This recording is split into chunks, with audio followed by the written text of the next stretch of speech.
I love Jaxxon as a character. I'm so glad that Cavan wrote that book, and I'm so glad that I got to play it because, you know, it plays with so many different things that we all are familiar with, right? So, you know, you got your Bugs Bunny sort of vibes, or your, like, you know, Buster Bunny kind of vibes, you know, about how bunnies talk, and, you know, have a little bit of a vague New York accent. And so, like, and he's also kind of a wheelie dealer, and, like, you know, and then how you talk past all those keys.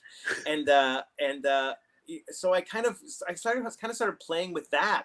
And that was one of those things where, you know, as soon as I started doing it, Kevin was like, "That's great."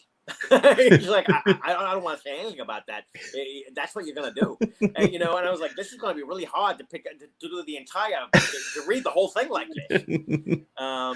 But that was like, once we locked, and it was something that, like, just came to me.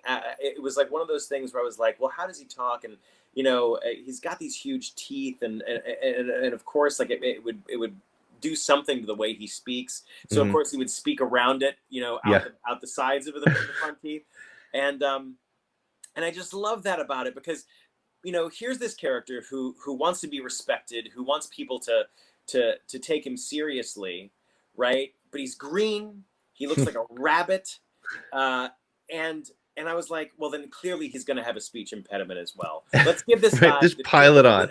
Just the trifecta of, like, nobody's ever going to take you seriously. Yeah. And so he's got to do it for himself. And that, I love that. I love a character that decides, you know, I don't care what the universe throws at me. I'm going to succeed.